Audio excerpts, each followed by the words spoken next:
The sterile Pentagon conference room felt like a courtroom where I was already convicted. Anonymous concerns about your loyalty.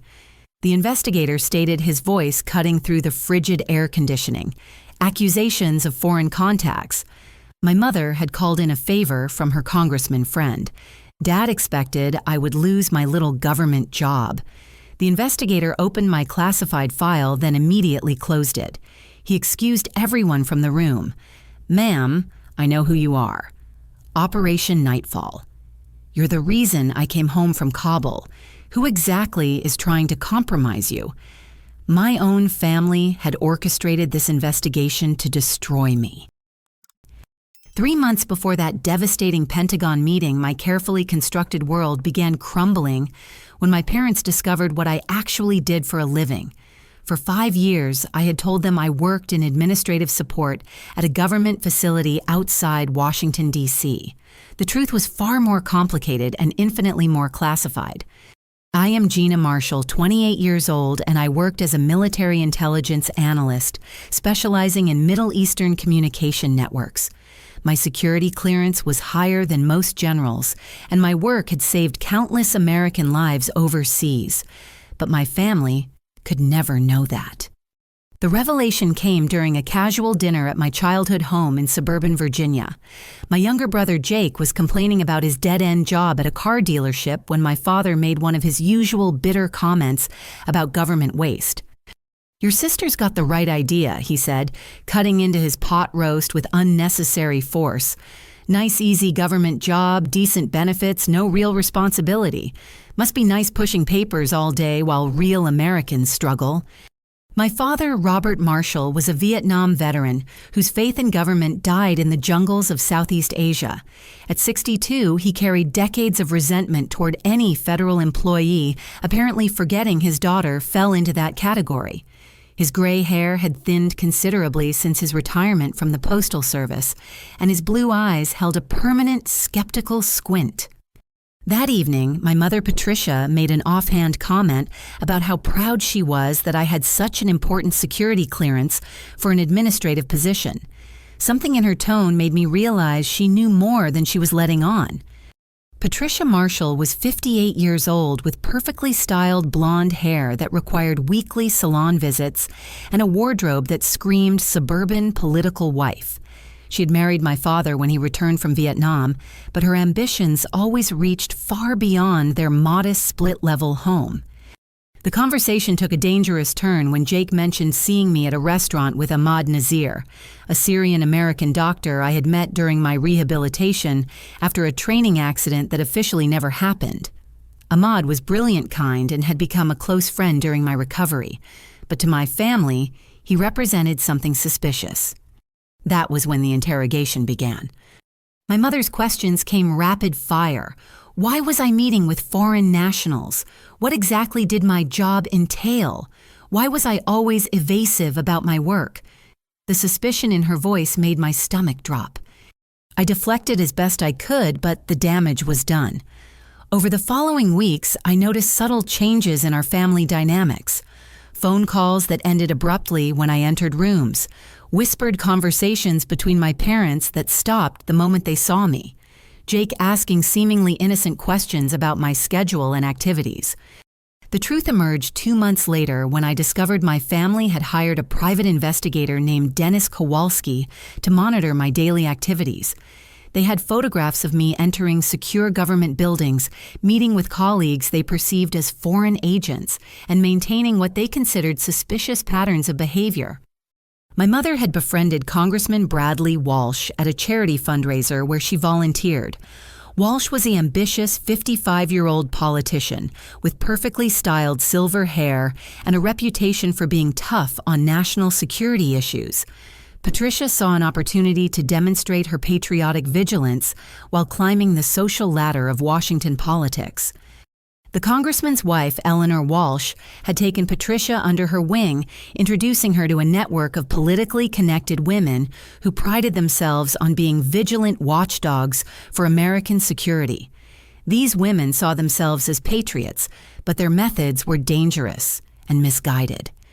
During one of their weekly coffee meetings at the country club, Patricia expressed her concerns about her daughter's mysterious government job and questionable associates.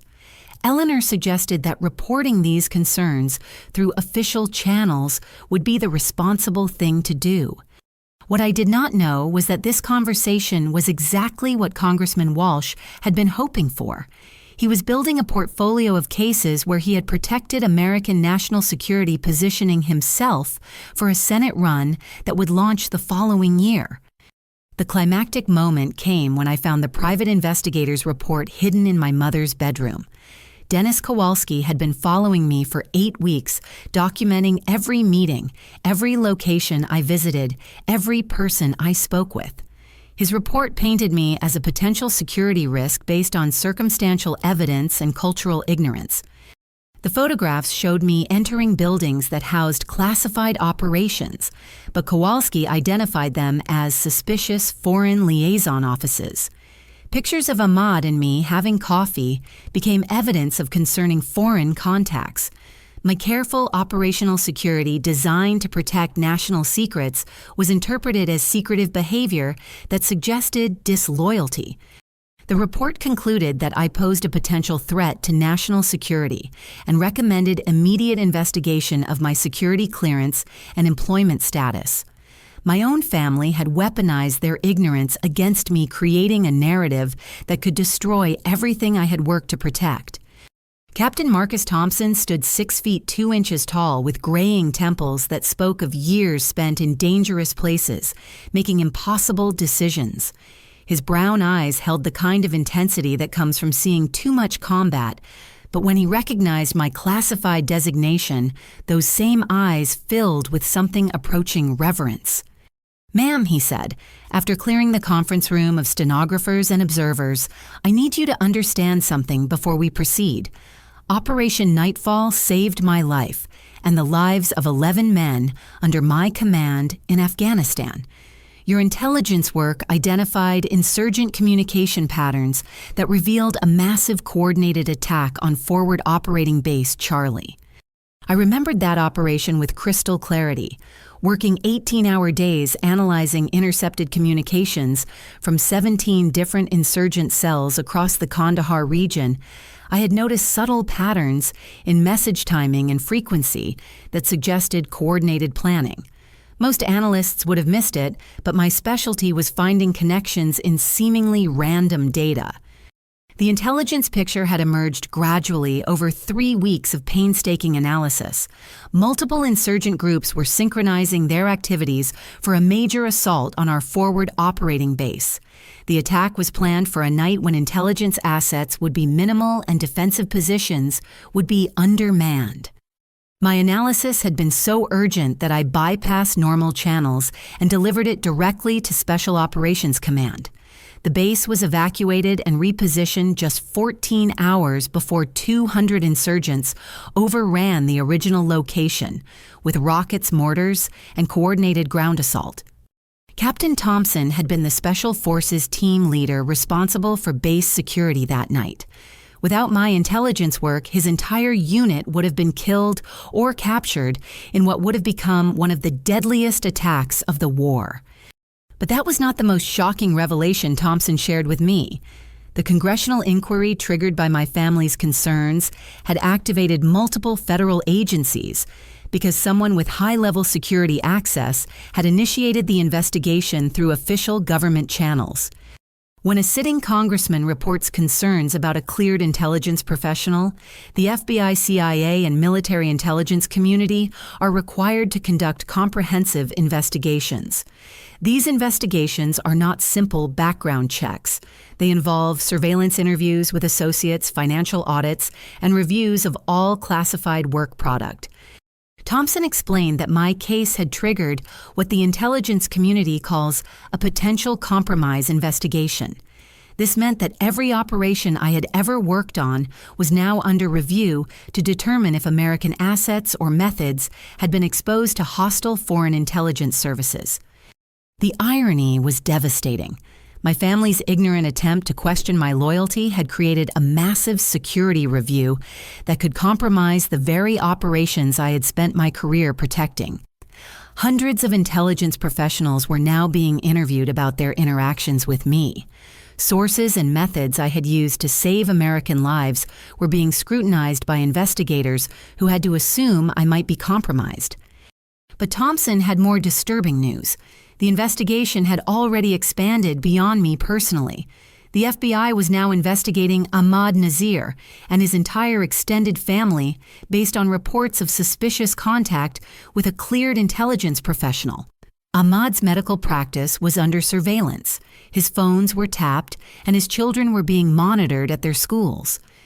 3 other Syrian-American families in our area had also come under investigation because they were part of Ahmad's social circle. The ripple effects of my family's accusations were destroying innocent lives across our community. The most chilling revelation was that my case was not unique.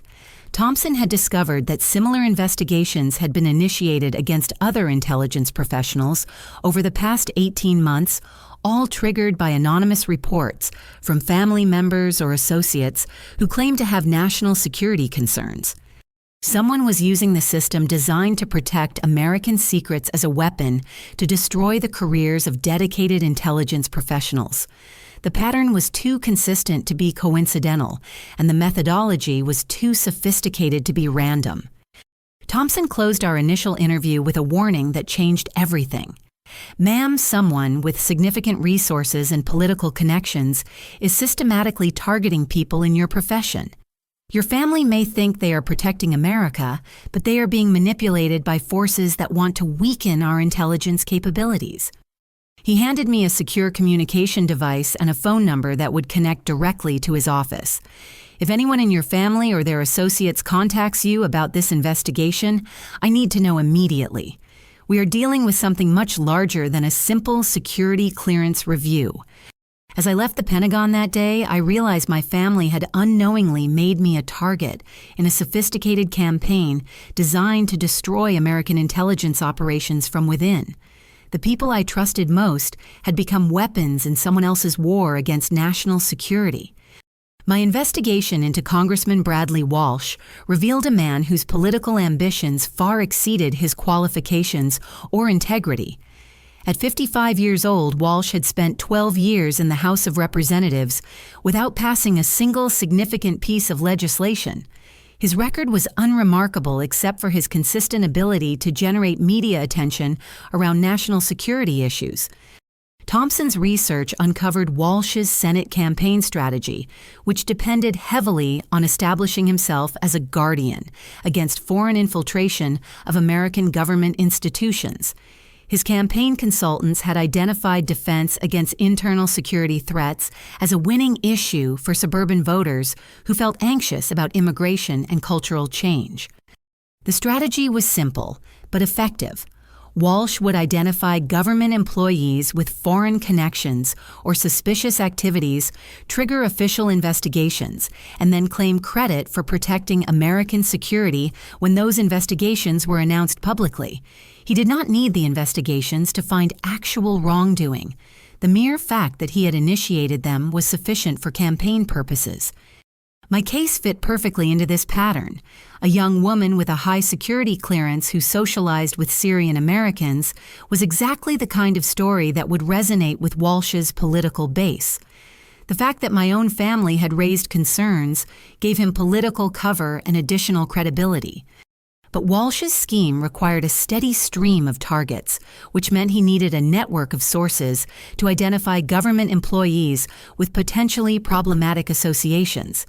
This was where my mother and her new social circle became essential to his operation. Eleanor Walsh, the congressman's wife, had organized what she called the Patriotic Women's Network. This group of 12 politically connected women from suburban Virginia presented themselves as a civic organization focused on national security awareness. In reality, they were an intelligence gathering operation targeting their own children and neighbors. The women met weekly at the Congressional Country Club where they shared information about government employees they knew personally. They discussed their children's careers, their neighbors' activities, and any concerning associations they had observed. Eleanor Walsh compiled these reports and passed them to her husband's staff for further investigation. Patricia had become one of Eleanor's most valuable sources because she had access to information about a high-level intelligence professional. My mother's reports about my activities associations and behavior patterns provided Walsh with exactly the kind of ammunition he needed for his political warfare. The investigation revealed that Walsh had successfully destroyed 3 other careers using this same methodology over the previous year. Each case followed an identical pattern: anonymous family reports of concerning behavior, congressional inquiry triggering federal investigation media coverage of the investigation, and ultimate resignation or termination of the targeted individual. David Chen had been a State Department analyst specializing in Chinese economic policy. His elderly parents, concerned about his frequent travel and secretive work schedule, reported their concerns to their neighborhood association. Eleanor Walsh learned about these concerns through her extensive social network and passed the information to her husband. David's security clearance was revoked after a 6-month investigation that found no evidence of wrongdoing, but the publicity destroyed his career prospects in international affairs. Sarah Rodriguez had worked for the Defense Intelligence Agency analyzing Central American drug trafficking networks. Her sister worried about Sarah's apparent stress and long work hours mentioned these concerns to her parish priest. The priest knew Eleanor Walsh through diocesan charity work and shared these concerns during a social conversation. Sarah's investigation lasted 8 months and concluded with her resignation after media coverage made her continued employment impossible. Thomas Kim had been a CIA analyst tracking North Korean nuclear capabilities. His brother-in-law, a military contractor who held a grudge about Thomas's career success, contacted Walsh's office directly with concerns about Thomas's travel patterns and associations. Thomas's investigation resulted in a congressional hearing where Walsh questioned his loyalty on national television. Thomas was cleared of all accusations, but transferred to a meaningless desk job that effectively ended his analytical career. The pattern was clear and devastating. Walsh was destroying the careers of experienced intelligence professionals whose work was essential to American national security. Each destroyed career weakened our government's ability to understand and respond to foreign threats, but Walsh's political calculations only considered the immediate benefits to his public image. The most disturbing discovery was that Walsh's targeting was not random. His staff had developed profiles of ideal targets, intelligence professionals with foreign language skills, international experience, or associations with immigrant communities. These were exactly the people whose expertise was most valuable for understanding foreign threats, but their backgrounds made them vulnerable to suspicion from culturally ignorant family members and neighbors. My case represented the perfect storm of Walsh's targeting criteria: a young female intelligence analyst with Middle Eastern expertise, friendship with Syrian Americans, and family members who could be manipulated into reporting suspicious behavior. Walsh's staff had been monitoring my mother's reports for months, waiting for sufficient accumulation of circumstantial evidence to justify a formal investigation. The climactic revelation came when Thompson obtained Walsh's internal campaign documents through congressional ethics channels. These documents explicitly outlined the strategy of targeting intelligence professionals to build Walsh's national security credentials. One memo specifically mentioned my case as an ideal opportunity to demonstrate vigilance against foreign infiltration. But Walsh had made a critical error. He did not know about Operation Nightfall or my actual contributions to American security. His investigation was targeting one of the intelligence professionals whose work had been most valuable in protecting American lives overseas. The irony was that Walsh's campaign to protect America was actually weakening the very capabilities that kept Americans safe. Thompson's investigation revealed that Walsh's scheme extended far beyond my family and reached into multiple congressional districts across Virginia and Maryland. The Patriotic Women's Network had grown from Eleanor Walsh's initial 12 members to over 40 women who regularly reported on government employees in their communities. These women operated like an informal intelligence network, gathering information about their neighbors, children, and acquaintances who worked for federal agencies. They met monthly at rotating locations and maintained detailed files on individuals they considered potentially suspicious. Their reports fed directly into Walsh's political machine, providing him with a steady stream of targets for manufactured security concerns. The network's most insidious aspect was how it exploited family relationships and community connections to gather intelligence. Women were encouraged to ask their children detailed questions about their work, to monitor their social media activities, and to report any associations that seemed concerning. The network provided training sessions on recognizing suspicious behavior patterns and maintaining plausible deniability when reporting concerns to authorities. My brother Jake had become an active participant in this network through his relationship with Walsh's chief of staff, Brandon Phillips. Phillips had recruited Jake with promises of a prestigious internship in Walsh's congressional office, but the real purpose was to use Jake as a source of information about my activities and associations. Jake's reports had been particularly damaging because he had access to my personal life in ways that external surveillance could not match. He knew about my rehabilitation therapy, my friendship with Ahmad, my work schedule patterns, and my emotional state during different periods. This intimate knowledge allowed him to provide details that made the subsequent investigation reports seem more credible and concerning. The manipulation of Jake was especially cruel because it exploited his long-time jealousy about my career success. At 25 years old, Jake had struggled to find direction in his life. While watching his older sister achieve professional recognition he could not understand or appreciate. Walsh's staff had identified this psychological vulnerability and exploited it ruthlessly.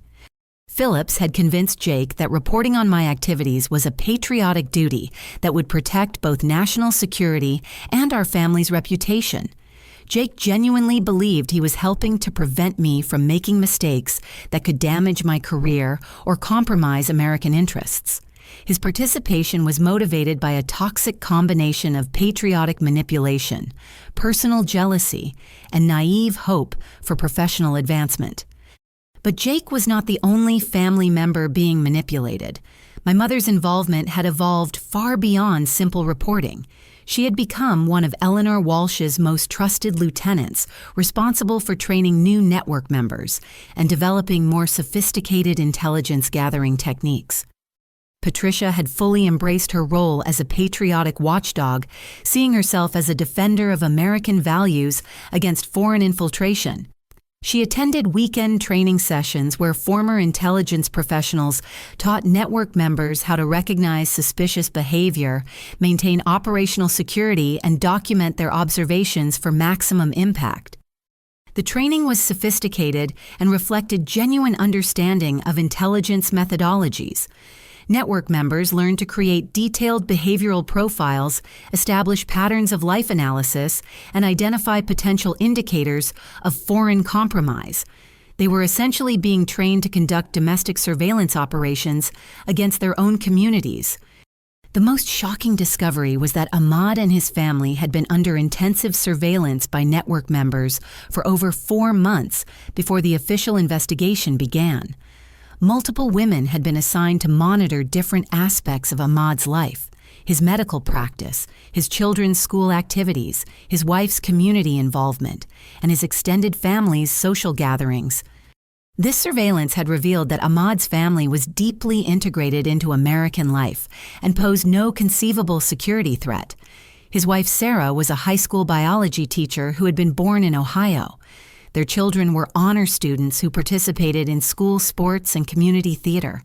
Ahmad himself had been recognized by the local medical association for his volunteer work providing free health care to uninsured families. But the network's reports focused on selective details that could be interpreted as suspicious when removed from context. Ahmad's occasional conversations in Arabic with elderly relatives were described as secretive foreign communications. His family's attendance at a mosque was characterized as potential radical association. His children's high academic performance was suggested as possible preparation for infiltrating prestigious universities or government positions. The systematic distortion of innocent activities into sinister patterns revealed the network's true purpose. They were not actually identifying legitimate security threats, but rather creating the appearance of threats where none existed. Their function was to generate politically useful investigations, not to protect American security. The climactic discovery came when Thompson accessed Ahmad's FBI investigation file through proper channels. The file contained hundreds of pages of surveillance reports, financial analysis, and behavioral assessment based entirely on information provided by the Patriotic Women's Network. Ahmad's family had been subjected to the kind of intensive investigation typically reserved for suspected foreign agents or terrorists. The investigation had found no evidence of suspicious activity, foreign connections, or security concerns of any kind. Ahmad was exactly what he appeared to be, a dedicated American doctor whose family had immigrated legally decades earlier and contributed positively to their community in every measurable way. But the investigation had already destroyed significant aspects of Ahmad's life. His medical practice was struggling because rumors about the federal investigation had spread throughout the community. Several hospitals had quietly stopped referring patients to his practice. His children were being bullied at school by classmates whose parents had heard whispers about the family being investigated by the government. Sarah Nazir had been forced to take medical leave from her teaching position after parents complained about having a teacher whose family was under federal investigation. The school district had not terminated her employment, but made it clear that her continued presence was causing problems they preferred to avoid. The ripple effects extended beyond Ahmad's immediate family to the broader Syrian-American community in our area. 3 other families had been subjected to similar investigations based on their association with Ahmad. The mosque they attended had been infiltrated by informants. Local businesses owned by Syrian Americans were experiencing boycotts organized through social media campaigns that referenced federal investigations of community members. The network's activities were systematically destroying the fabric of an immigrant community that had spent decades integrating successfully into American society. These families had fled the chaos and violence of civil war in Syria to build peaceful, productive lives in America.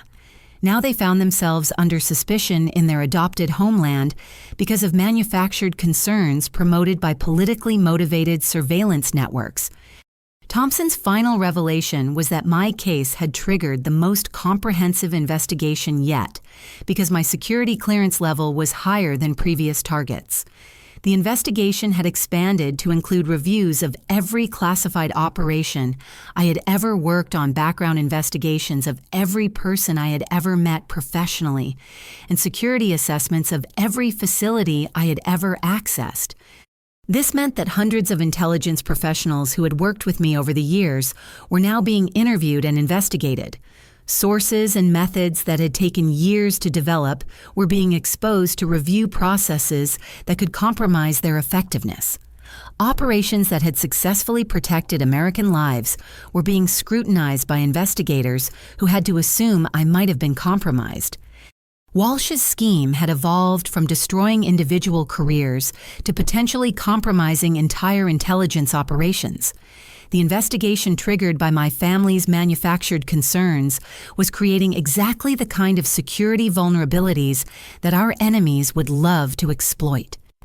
The morning after Thompson revealed the full scope of Walsh's network, I made the decision that would define the rest of my life.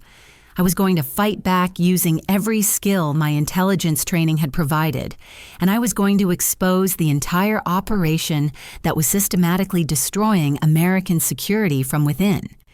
My first step was establishing secure communications with Thompson outside official channels. He provided me with encrypted devices and protocols that would allow us to coordinate our investigation without alerting Walsh's congressional staff or their network of surveillance resources. We established meeting procedures, document sharing systems, and emergency communication methods that reflected genuine intelligence tradecraft. The investigation required me to do something that felt like betraying my family. I began secretly recording my conversations with my mother and brother. Patricia's regular phone calls became intelligence-gathering opportunities, where I encouraged her to share details about her activities with Eleanor Walsh and the Patriotic Women's Network. These recorded conversations revealed the network's operational methods in devastating detail. Patricia discussed training sessions where members learned to conduct surveillance, document suspicious activities, and coordinate their reporting to maximize political impact. She described target selection processes where network leaders identified government employees who would make effective subjects for manufactured investigations. Most disturbing were Patricia's casual references to other families they had targeted. She spoke about David Chen's elderly parents as if they were heroes for reporting their son's suspicious behavior. She praised Sarah Rodriguez's sister for recognizing warning signs that others had missed. She expressed satisfaction that Thomas Kim's investigation had demonstrated the network's effectiveness in protecting national security. Patricia genuinely believed she was serving American interests, but her conversations revealed how thoroughly she had been manipulated by Walsh's political machine. She saw herself as a patriotic defender against foreign infiltration, never recognizing that her activities were actually weakening the very security apparatus she claimed to protect. My brother Jake's manipulation was even more heartbreaking to document.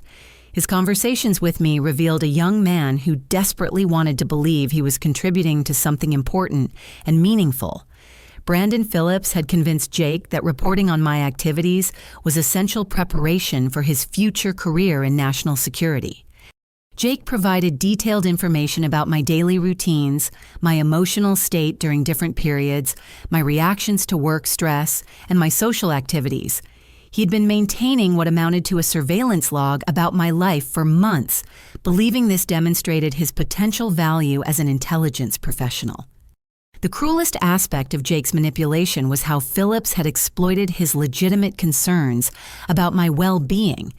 Jake had noticed that I was often stressed and secretive about my work, which was true because of the intense nature of classified intelligence operations. Phillips had convinced Jake that this stress indicated I might be compromised by foreign handlers or overwhelmed by conflicting loyalties. Jake actually believed he was protecting me by reporting these concerns.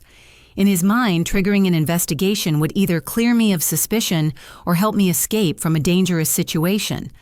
Phillips had masterfully transformed Jake's brotherly concern into a weapon against my career and livelihood.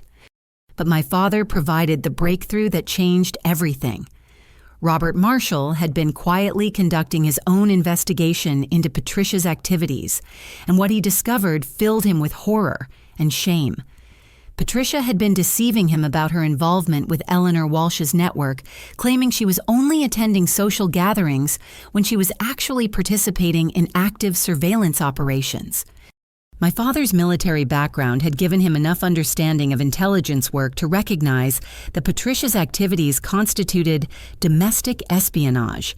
When he confronted her about this, Patricia revealed the full extent of her involvement and justified it as necessary patriotic duty. The argument that followed became a turning point in our family's destruction. Patricia accused my father of being insufficiently loyal to American interests. She claimed that his Vietnam experience had made him too cynical about government service and too accepting of potential foreign infiltration. She suggested that his support for my career indicated weakness in the face of security threats. My father's response was to secretly record their subsequent conversations and provide those recordings to me through Thompson.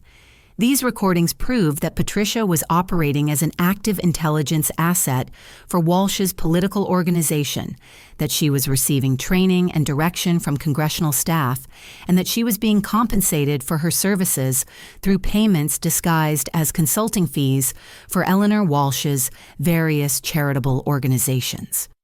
The recordings also revealed that Patricia had been instructed to escalate her surveillance and reporting about my activities if I showed any signs of recognizing the investigation. Eleanor Walsh had specifically warned that cleared intelligence professionals might use their training to detect and counter surveillance, requiring network members to be prepared for more aggressive techniques. Thompson used these recordings to obtain authorization for a comprehensive counterintelligence investigation into Walsh's network. The FBI's Internal Affairs Division opened a formal inquiry into potential abuse of congressional authority for political purposes.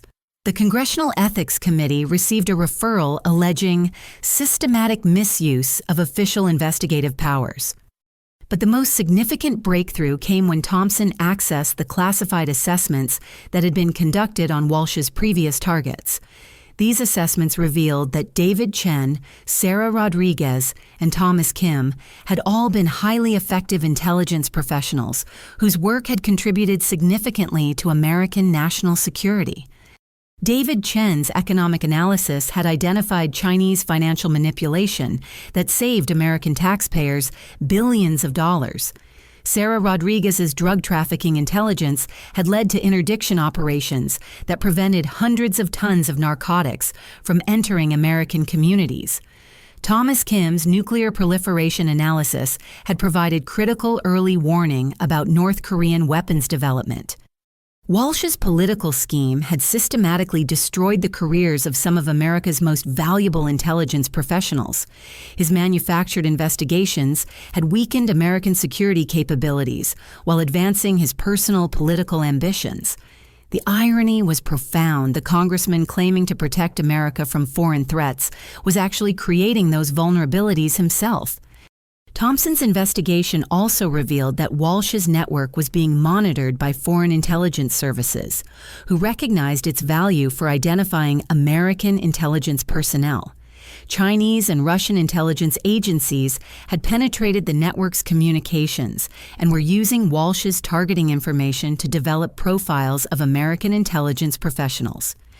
This meant that Walsh's scheme was not only destroying American careers, but also providing foreign adversaries with intelligence about American capabilities and personnel. The congressman's political ambitions had inadvertently created a counterintelligence disaster of unprecedented scope. The climactic moment came when my father provided evidence that Patricia had been instructed to plant fabricated evidence about my activities if the investigation was not producing sufficient results. Eleanor Walsh had provided Patricia with manufactured documents suggesting that I had been receiving payments from foreign sources and maintaining unauthorized contact with foreign intelligence personnel. These fabricated documents were designed to transform my case from a routine security clearance review into a criminal investigation for espionage. Patricia had been told to place these documents where investigators would discover them during searches of my home or office, creating the appearance that I was actively betraying American interests. My father's decision to reveal this plot marked the moment when our family's destruction became complete, but it also provided the evidence necessary to expose Walsh's entire operation. Patricia had crossed the line from surveillance and reporting into active participation in a conspiracy to frame innocent Americans for crimes they did not commit. The preparation for exposing Walsh's conspiracy required coordination across multiple agencies and jurisdictions, creating what Thompson described as the most complex counterintelligence operation of his career. We had evidence of congressional corruption, abuse of federal investigative powers, domestic surveillance networks, and systematic destruction of American security capabilities. Our strategy involved simultaneous disclosure to 5 different oversight organizations: the FBI Internal Affairs Division, the Congressional Ethics Committee, the Inspector General of the Intelligence Community, the Department of Justice Public Integrity Section, and the Senate Intelligence Committee. Each organization would receive tailored evidence packages designed to trigger comprehensive investigations within their specific jurisdictions. Thompson coordinated with Ahmad Nazir to document the damage that had been inflicted on innocent families through Walsh's manufactured investigations. Ahmad agreed to testify about how the false accusations had destroyed his medical practice, damaged his children's education, and traumatized his extended family. His testimony would demonstrate the human cost of Walsh's political ambitions. The other victims of Walsh's previous investigations also emerged to provide testimony about the systematic destruction of their careers and lives. David Chen had been working as a night security guard since losing his State Department position, despite his advanced degrees and language skills.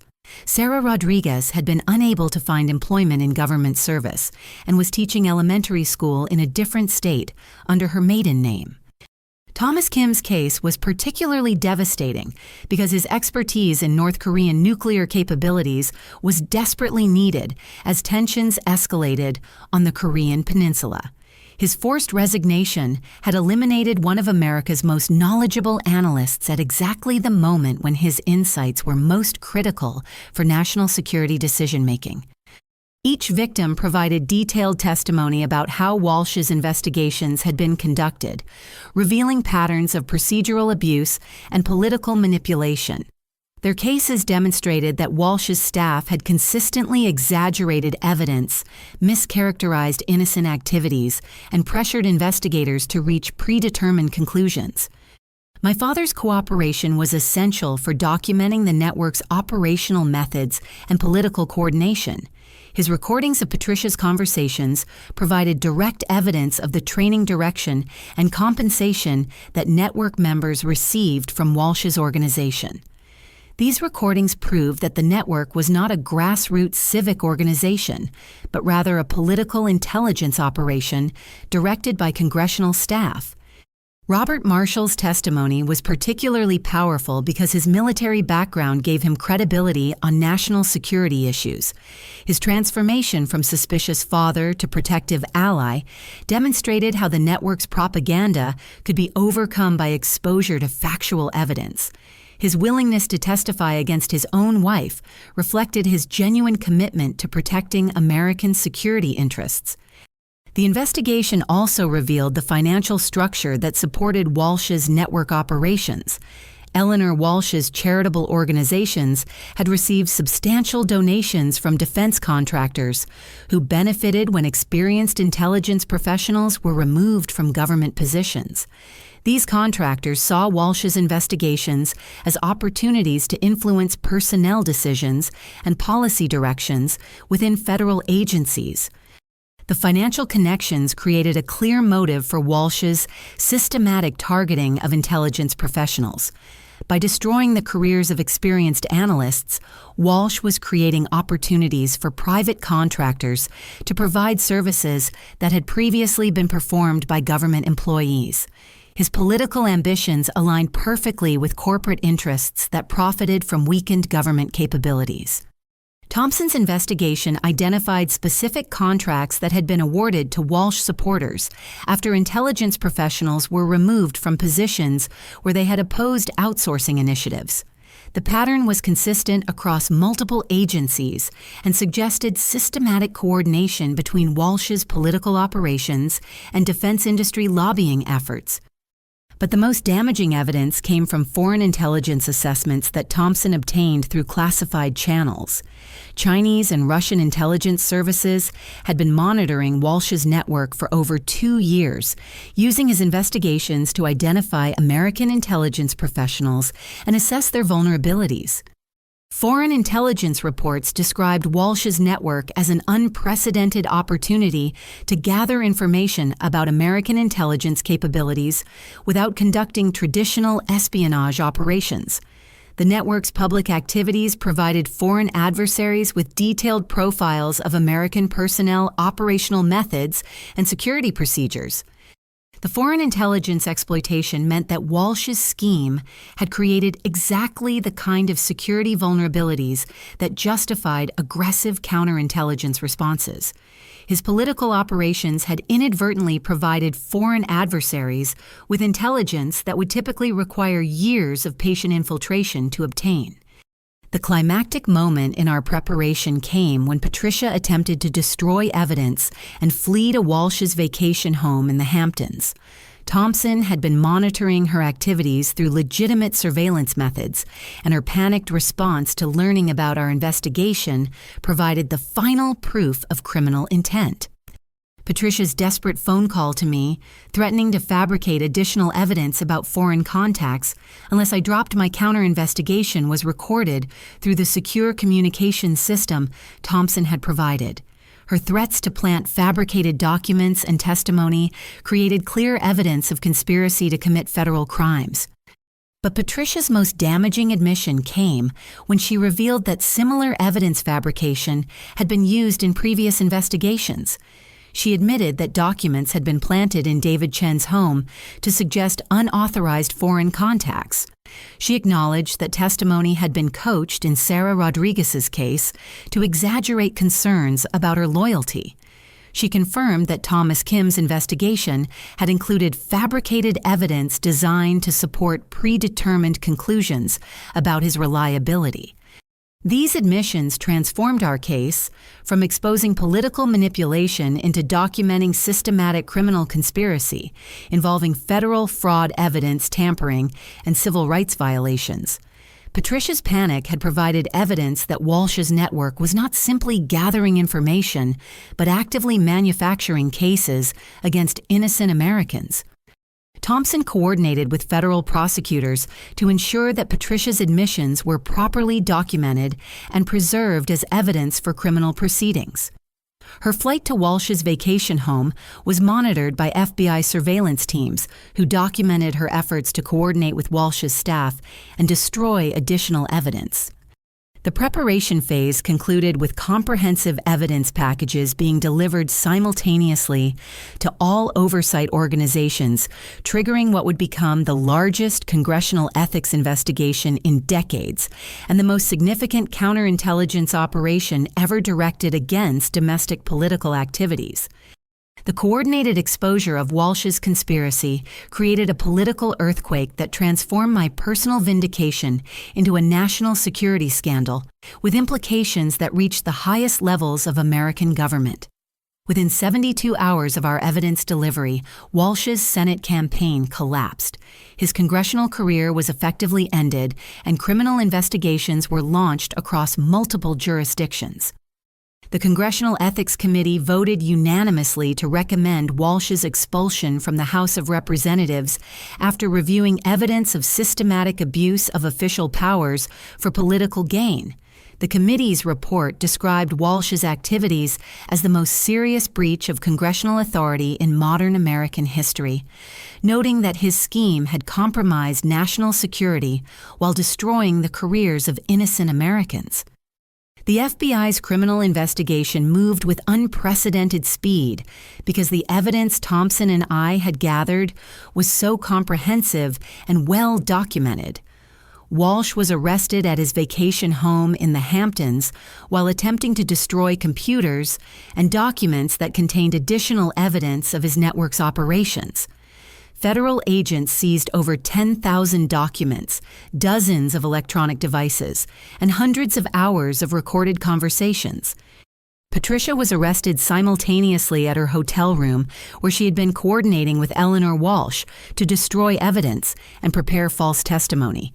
Her arrest was particularly satisfying because she was caught in the act of fabricating documents designed to frame other government employees for security violations.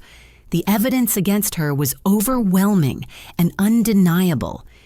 Brandon Phillips, Walsh's chief of staff, who had manipulated my brother Jake, was arrested at his office while attempting to delete computer files containing information about the network's targets and operations.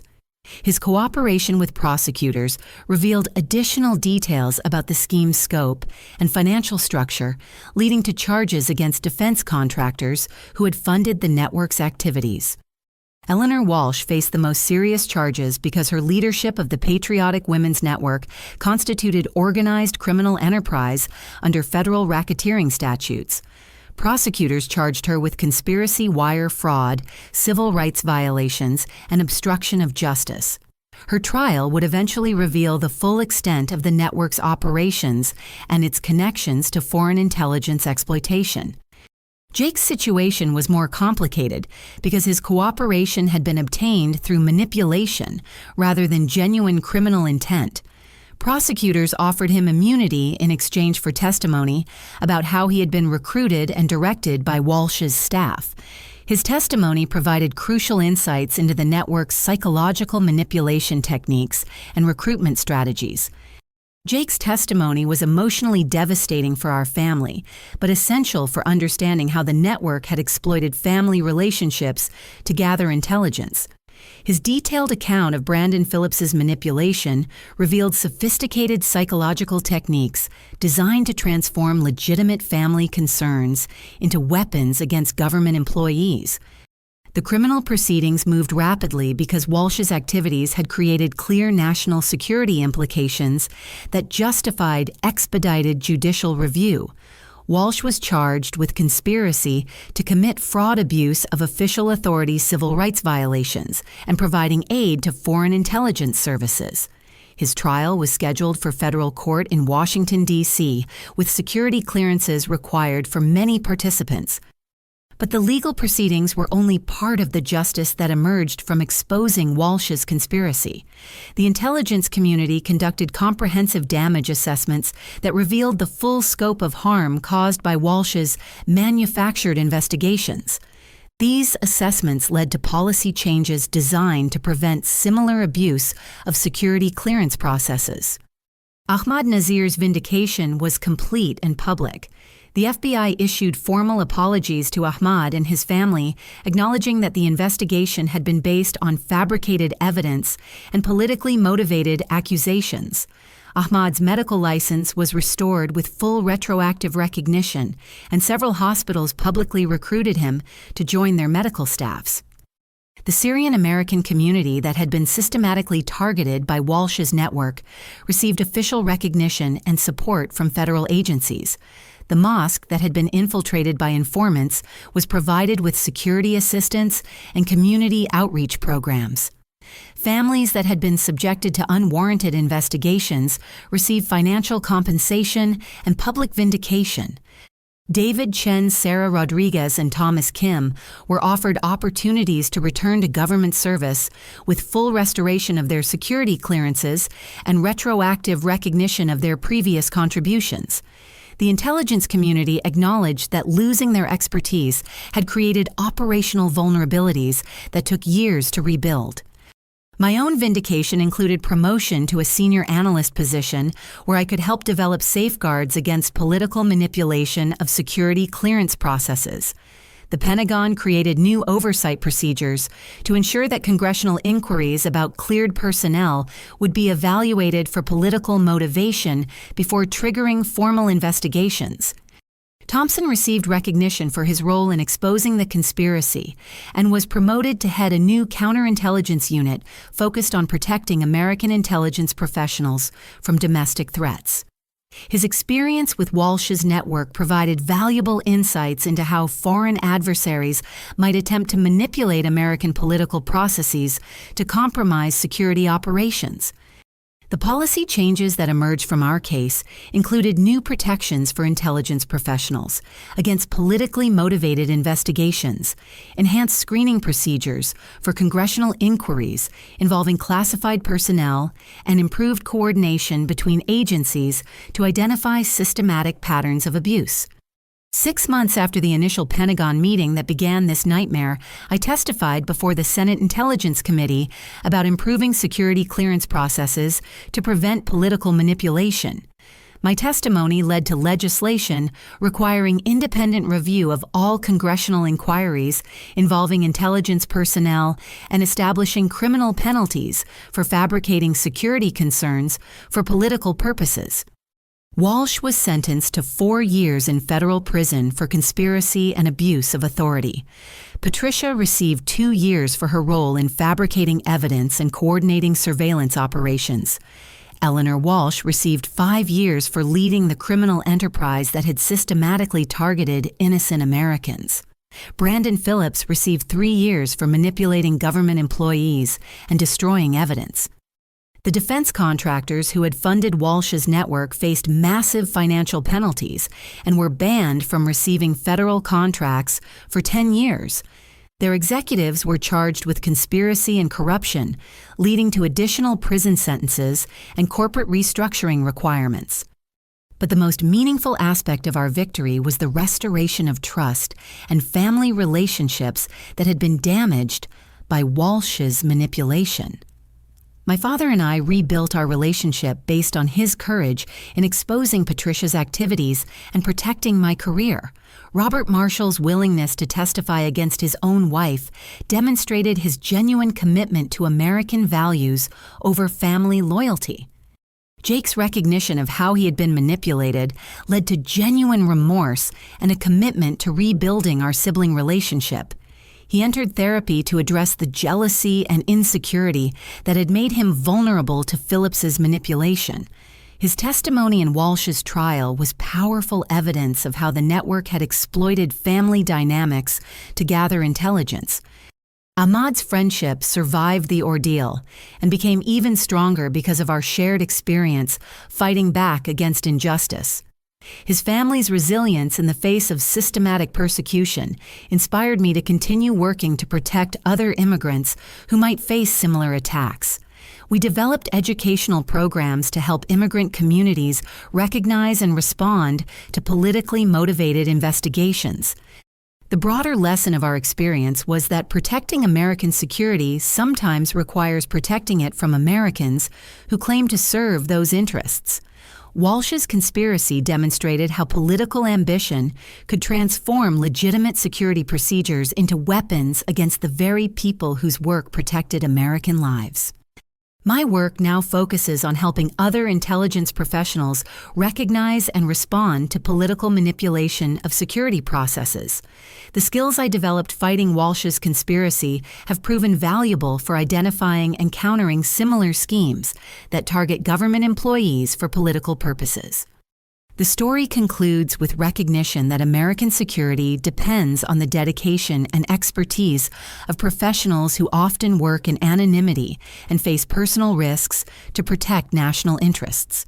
Walsh's conspiracy was ultimately defeated because people like Thompson Ahmad, my father, and eventually Jake chose to value truth and justice over political convenience or personal advantage. 1 year after Walsh's conviction, I received a letter from a young intelligence analyst who'd been targeted by a similar scheme in another congressional district. Her family had been manipulated into reporting concerns about her activities, but she recognized the pattern because of publicity about our case. She was able to expose the manipulation before it destroyed her career, demonstrating that our struggle had created lasting protections for others. The letter reminded me that fighting back against injustice creates ripple effects that extend far beyond individual vindication. Our case had established legal precedents, policy protections, and public awareness that would help protect future generations of Americans who chose to serve their country in intelligence roles. As I reflect on this experience, I realize that the most important lesson is about the courage required to stand up for truth when it conflicts with family loyalty, political convenience, or social pressure. Every person who chose to support justice over personal advantage contributed to our ultimate victory and the protection of American security interests. Have you ever faced a situation where family members or friends tried to undermine your career because they didn't understand your work or felt threatened by your success? How did you handle the challenge of protecting yourself while trying to maintain important relationships? I would love to hear your thoughts and experiences in the comments below. If this story resonated with you, please like this video to help others find it who might be facing similar challenges. Subscribe to my channel for more stories about overcoming family betrayal and fighting back against injustice. Share this video with anyone who needs to hear that it's possible to stand up for yourself even when the people closest to you become your adversaries. Thank you for listening to my story and for supporting others who have faced similar struggles. I hope my experience provides encouragement and practical insights for anyone dealing with family manipulation or political persecution. Remember that truth and justice ultimately prevail when good people have the courage to fight back against corruption and abuse of power.